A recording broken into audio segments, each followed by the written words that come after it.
Why is the fourth lunar month of the year called Month of Merits? And why is it the most sacred month of the year for many practicing Buddhists?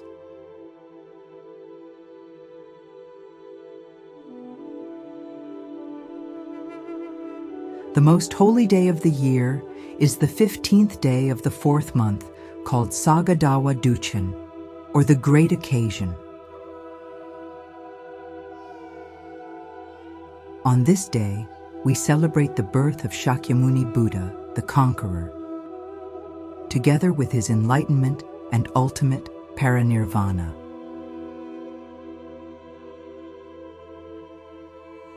For this reason, according to Lama Zopa, Sagadawa Duchen is one of the 4 great holy days of the Tibetan calendar, each of which celebrates an anniversary of Shakyamuni Buddha's display of extraordinary powerful deeds for sentient beings' sake. On these 4 days, karmic results are multiplied by 100 million, as taught in the Vinaya text Treasure of Quotations.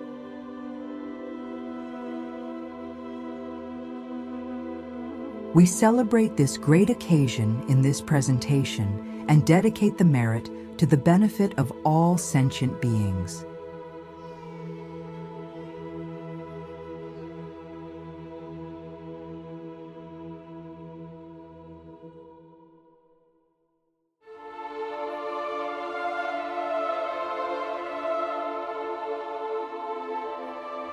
The entire month is also considered extra merit for any good deeds,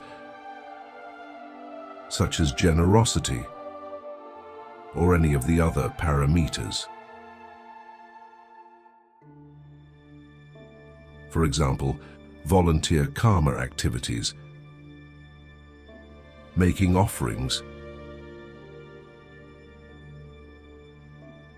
butter lamp offerings, becoming a vegetarian for the day or the month, and acts of compassion and kindness.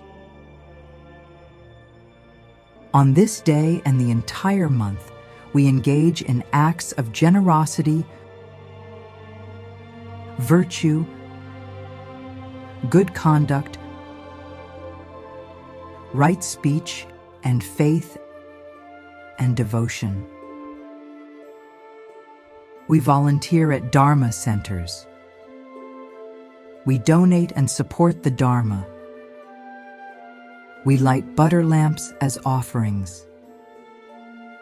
The most devoted lay followers, even though they do not become monks, may take the 8 vows on the 15th day, just for the one day.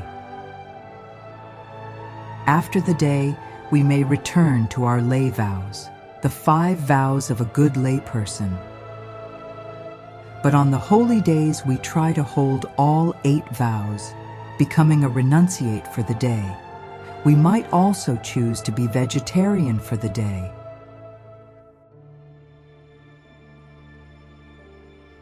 Other meritorious activities include copying or reciting sutras. See our linked videos for recitations of sutras and chant-alongs. We also chant mantras.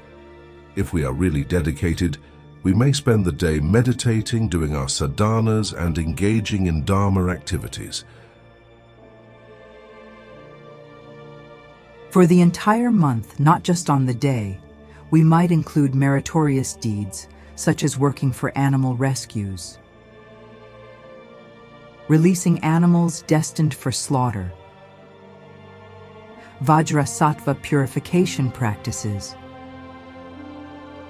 reciting sutras every day, rejoicing, listening to Dharma teachings in person or online, and scrupulously following the Eightfold Path as taught by Buddha.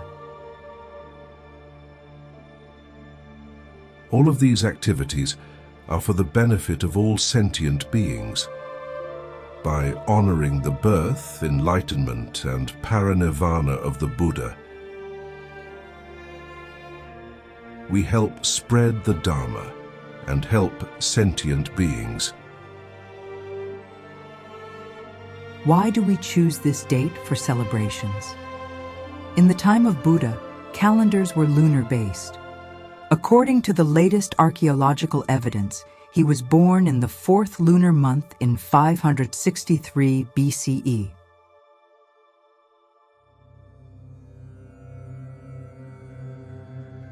He was named Siddhartha, literally meaning a man who achieves his goals, by his father the king, who was determined he would be a great worldly king and conqueror, not a Buddha, as predicted by the sages. His mother passed away and he was brought up by his aunt Mahaprajapati. Around the year 534 BCE, he saw 4 sights of suffering that motivated him to give up his comfortable life as a prince and become an ascetic in the forest. He heroically resolved to solve the mystery of suffering and to find a solution. After many austerities, finally on the full moon day of the 4th lunar month, in the year 528 BCE, he awoke to the true nature of reality and attained enlightenment under a great Bodhi tree in Bodh Gaya, which today is one of the most sacred sites in the world. He withdrew into his mind, pioneering a new middle way of meditating. He endured trials under the tree, tempted by Mara and his legions and armies. When challenged by Mara, he touched the earth, and she shook in every direction as his witness. Mara and his legions fled. He attained Bodhi, awakening, and became the Buddha, the awakened one. He went on to turn the wheel of Dharma. In his first teaching, he taught the 4 noble truths of suffering. He told his early disciples, What, monks, is the truth of suffering? Birth is suffering. Decay, sickness, and death are suffering. To be separated from what you like is suffering. To want something and not get it is suffering. In short, the human personality, liable as it is to clinging and attachment, brings suffering. He then taught the cure to this disease of suffering, which he called the Eightfold Way or Path.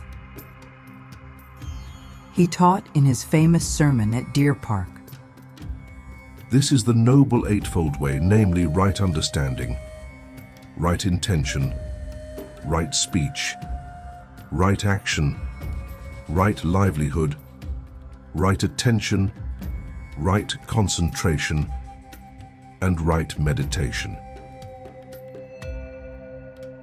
Between 528 and 483 BCE, he taught countless discourses and continued to turn the wheel of Dharma with teachings of hope, wisdom, and compassion that would spread around the world. In 483 BCE, he achieved his parinirvana, again during the full moon of the lunar 4th month, at the age of 80. He decided it was time for him to leave the teachings with his great sangha of followers. He gave a final teaching, then left this world.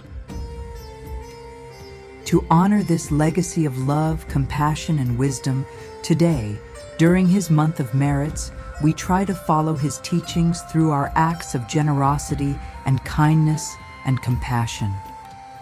We engage in karmically positive acts, such as volunteering to help spread the Dharma, copy sutras, or as help at the Dharma Center. We recite sutras and mantras. We make offerings with joy in our hearts, remembering the enlightened Buddha, who taught us the path to freedom from suffering. We dedicate the merit of this presentation to the cause for enlightenment for the benefit of all sentient beings.